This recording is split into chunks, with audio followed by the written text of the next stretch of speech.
With all this forestry equipment around, there had to be something I could use to reach the top.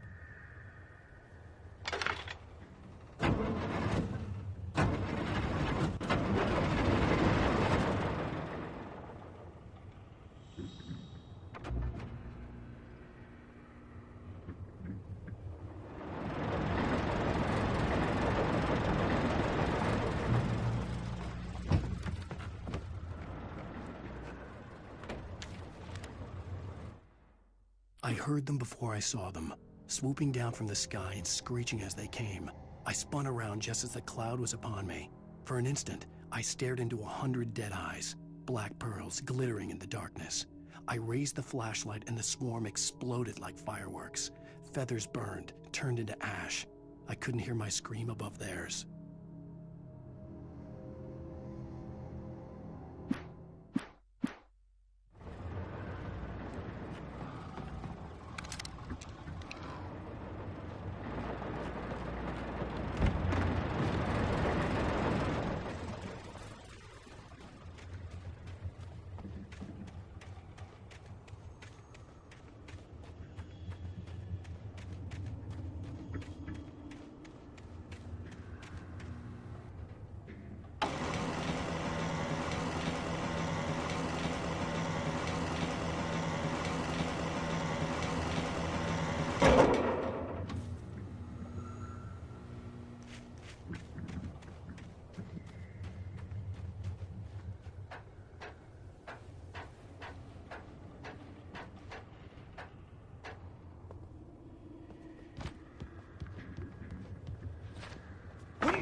Well, I was just outside for a breath of fresh air, and what a night. I know most of you are probably in your beds by now, but if you're still up and around, take a moment. Step outside for a spell and breathe in deep. The weather is absolutely still. The sky is crystal clear. It's like the forest is quietly breathing along with you. I'm a night owl. It's on nights like this, I wish I wasn't cooped up in the studio. Makes an old man like me wish I could just roam wild. But here I am, and who'd keep you company all night long if I weren't? It looks like I'm not the only one staying up late. Caller, hello, Maurice. What are you up to? Well, I was just taking Toby on his walkies. Oh, isn't it beautiful out there? Sure, but Pat, the reason I called is that Toby heard something rustling in the undergrowth and took off after it, and I couldn't find it. Probably a rabbit. Sure. Toby loves rabbits. Well, sure.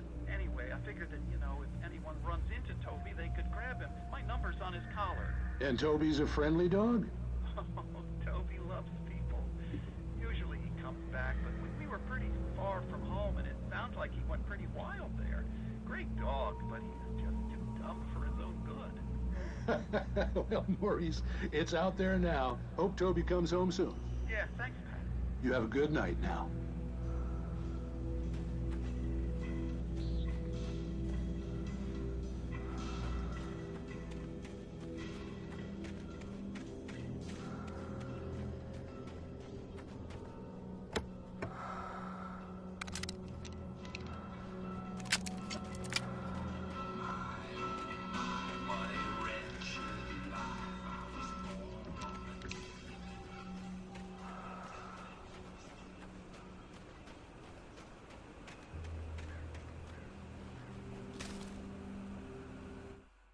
At first, I kept finding the pages as if by accident.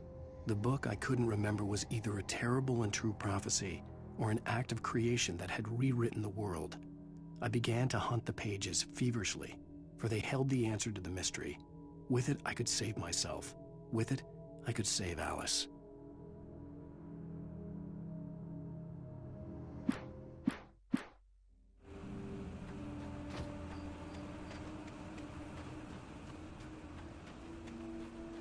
The gas station was closer now, its light welcoming in the darkness.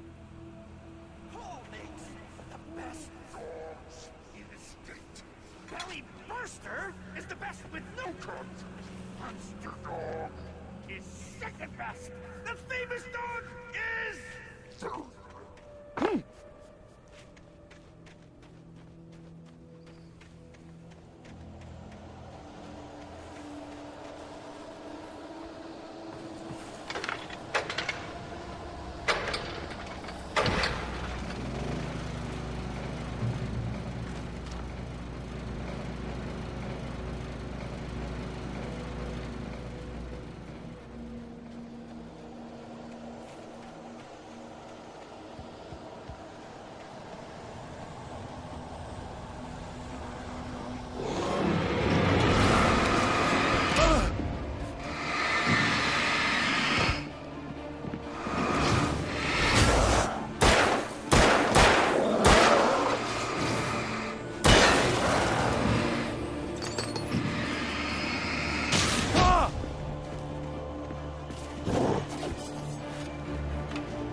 I stepped into the gas station's garage. It was dark and quiet.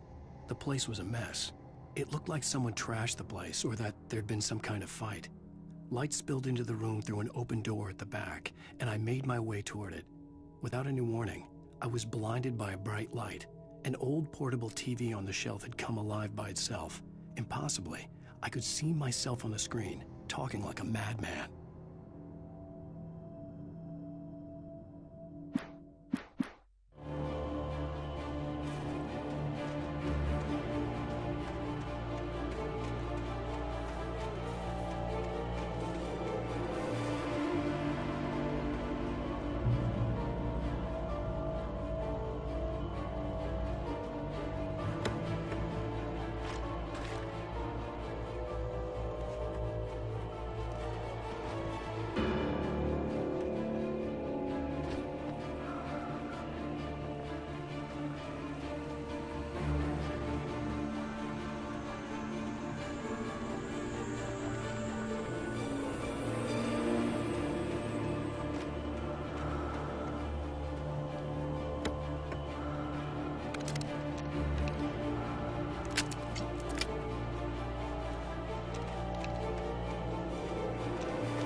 The cabin on Cauldron Lake? She asked. The sheriff looked at me suspiciously. The early morning light flooded through the office windows. I would probably never have gotten out of the woods alive without her help. But I couldn't tell her the truth of what I'd faced the previous night. She'd think I was lying or crazy. She'd lock me up, and she wouldn't help me find Alice.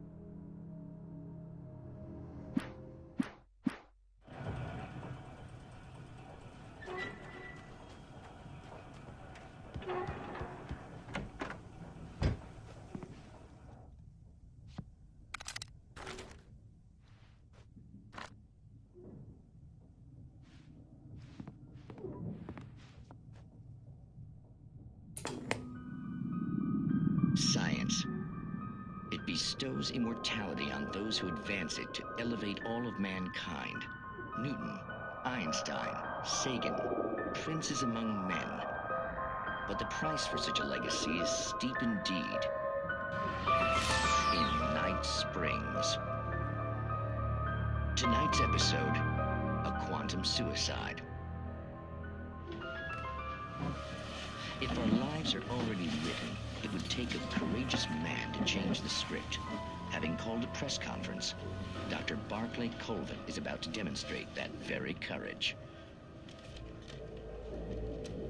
Ladies and gentlemen of the press, I am Dr. Barclay Colvin, and I'm glad so many of you could join me here at the Moorcock Institute. Tonight, I'm going to give a practical demonstration of the many worlds interpretation.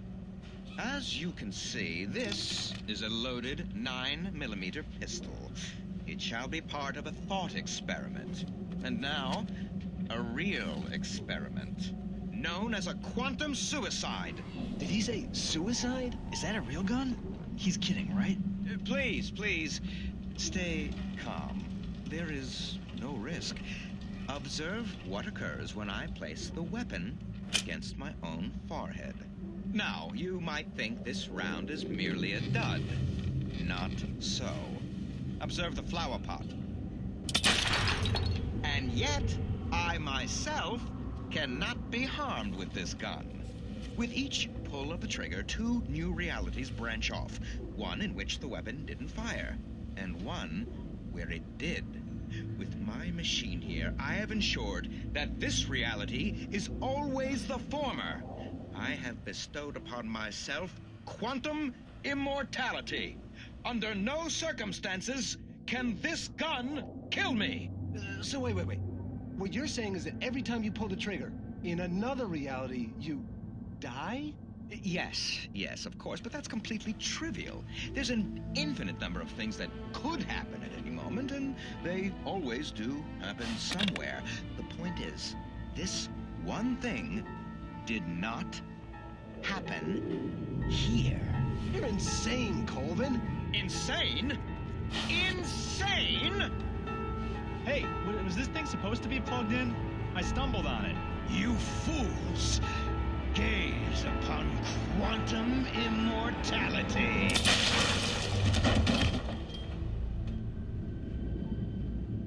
Poor Dr. Colvin, felled by his own hubris or the ignorance of the masses. Perhaps he should have left the crate unopened, the decaying atom unobserved. Curiosity often kills the cat. In Night Springs.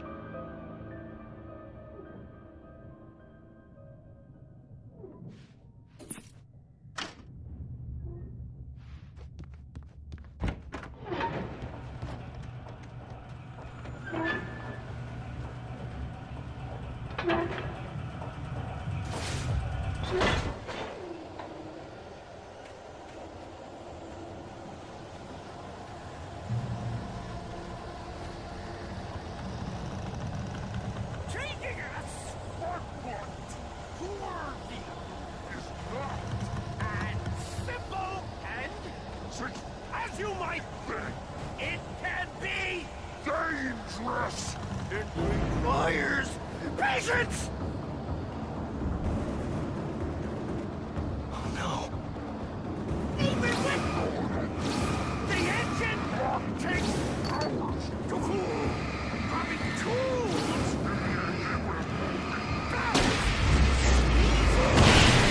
Fatal. Mistake don't make. Count your tools, big four. This place cool. I got inside the engine has destroyed the great car.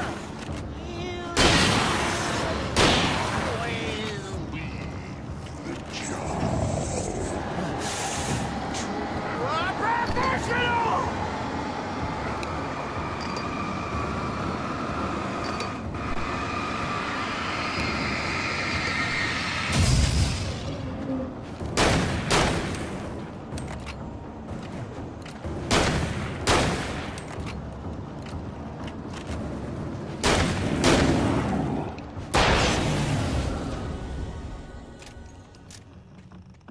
Stucky's body vanished, leaving behind only a lifetime of nightmares to come, assuming I'd reach the lights at the gas station alive.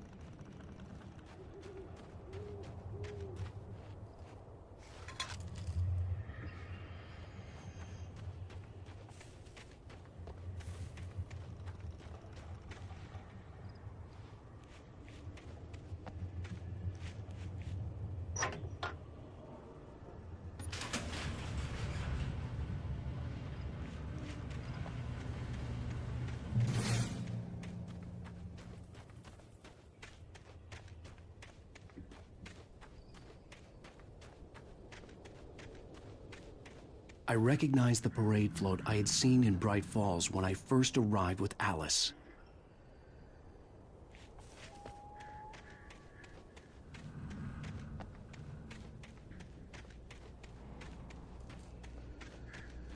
After the insanity I had just experienced in the darkness, the lights of the gas station felt comforting. At least for a moment, the sane world reasserted itself.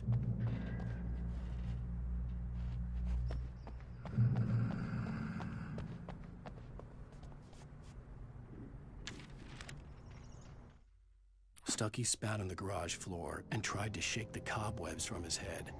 Ever since the couple never showed to pick up the keys, things had been fuzzy. Something, a feeling, caught his attention. Stucky looked up and stared as his brain tried in vain to process the horror before him. He stumbled back, knocking over a can of oil. A black pool spread across the floor while he struggled for a brief moment, then let go as the unrelenting darkness engulfed him.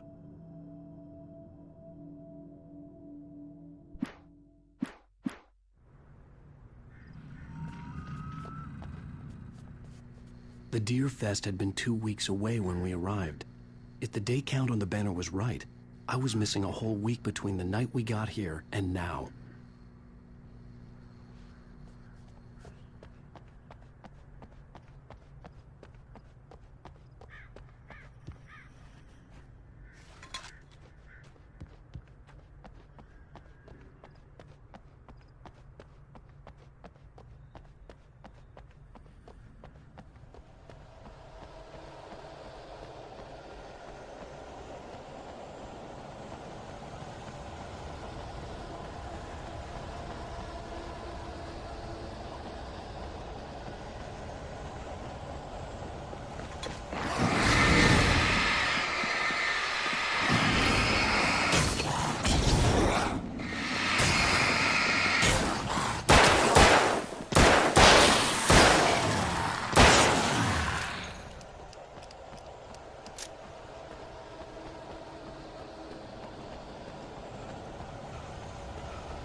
I had to get inside the gas station to find a phone to call for help.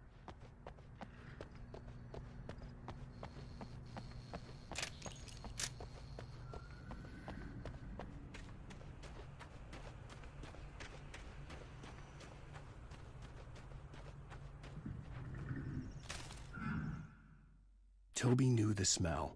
It was the man, the nice man who always gave him treats and never got tired of playing with him. Toby wagged his tail in excited anticipation and gave a joyous bark. Then there was another smell, a wrong smell, and it was alien enough to stop Toby in his tracks. Confused, he growled deep in his throat. The wrong smell came from the nice man. Blind animal terror pierced the dog's brain an instant before the axe followed suit.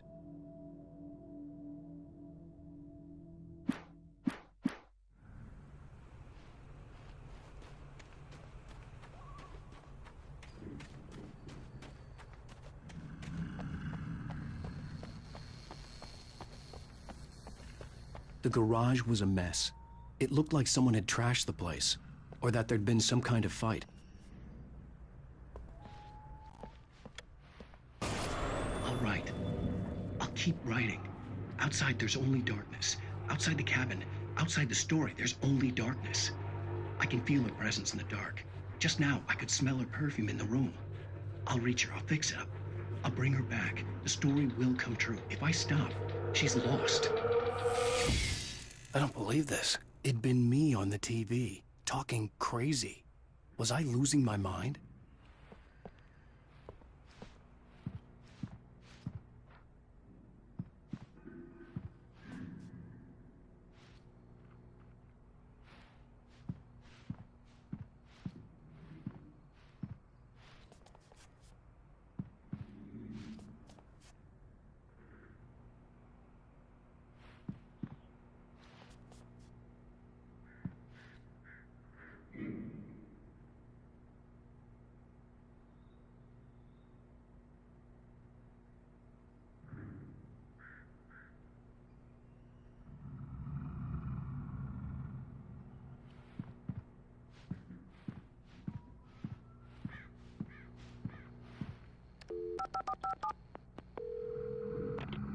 Great Falls Sheriff Station.